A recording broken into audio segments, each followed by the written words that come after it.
बहुत समय पहले की बात है। एक साहूकार के 7 बेटे और उनकी एक बहन करवा थी।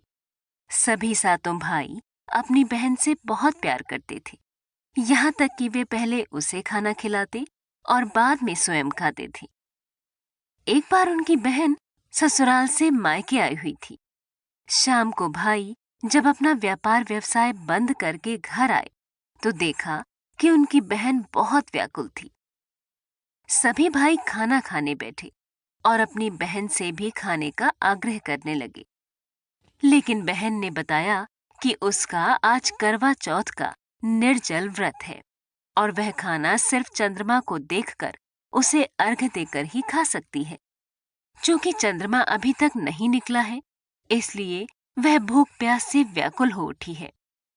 सबसे छोटे भाई से अपनी बहन की हालत देखी नहीं जाती और वह दूर पीपल के पेड़ पर एक दीपक जलाकर चलनी की ओट में रख देता है। दूर से देखने पर ऐसा प्रतीत होता है कि जैसे चतुर्थी का चांद उदित हो रहा हो। इसके बाद भाई अपनी बहन को बताता है कि चांद निकल आया है, तुम उसे अर्घ देने के बाद भोजन कर सकती हो। बहन खुशी के मारे सीढ़ियों पर चढ़कर चांद को देखती है, उसे अर्घ देकर खाना खाने बैठ जाती है। वह पहला टुकड़ा मुंह में डालती है तो उसे छींक आ जाती है। दूसरा टुकड़ा डालती है तो उसमें बाल निकल आता है और जैसे ही तीसरा टुकड़ा मुंह में डालने की कोशिश करती है तो उसके पति की मृत्यु का समाचार उसे मिलता है। वह बौखला जाती है। उसकी भाभी उसे सच्चाई से अवगत कराती है कि उसके साथ ऐसा क्यों हुआ।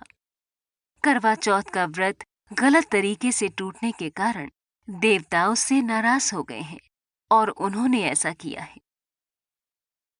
सच्चाई जानने के बाद करवा निश्चय करती है कि वह अपने पति का अंतिम संस्कार नहीं होने देगी और अपने सतीत्व से उन्हें पुनर्जीवन दिलाकर रहेगी। वह पूरे 1 साल तक अपने पति के शव के पास बैठी रहती है, उसकी देखभाल करती है। उसके ऊपर उगने वाली सुईनुमा घास को वह एकत्रित करती जाती है। 1 साल बाद फिर करवा चौथ का दिन आता है। उसकी सभी भाभियां करवा चौथ का व्रत रखती हैं। जब भाभियां उससे आशीर्वाद लेने आती हैं, तो वह प्रत्येक भाभी से यम सुई ले लो, प्रिय सुई दे दो, मुझे भी अपनी जैसी सुहागिन बना दो, ऐसा आग्रह करती है। लेकिन हर बार भाभी उसे अगली भाभी से आग्रह करने का कहकर चली जाती है। इस प्रकार जब छठे नंबर की भाभी आती है, तो करवा उससे भी यही बात दोहराती है। ये भाभी उसे बताती है कि चूंकि सबसे छोटे भाई की वजह से उसका व्रत टूटा था, अतः उसकी पत्नी में ही शक्ति है कि वह तुम्हारे पति को दोबारा जीवित कर सकती है। इसलिए जब वह आए तो तुम उसे पकड़ लेना और जब तक वह तुम्हारे पति को जिंदा न कर दे, उसे नहीं छोड़ना। ऐसा कहकर वह चली जाती है। सबसे अंत में छोटी भाभी आती है। करवा उनसे भी सुहागिन बनने का आग्रह करती है, लेकिन वह टाल मटोली करने लगती है।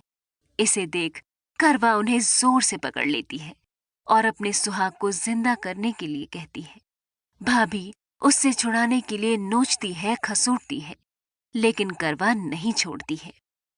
अंत में उसकी तपस्या को देखकर भाभी पसीज जाती है और अपनी छोटी अंगुली को चीरकर उसमें से अमृत उसके पति के मुंह में डाल देती है।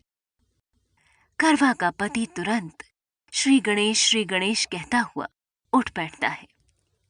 इस प्रकार प्रभु कृपा से उसकी छोटी भाभी के माध्यम से करवा को अपना सुहाग वापस मिल जाता है।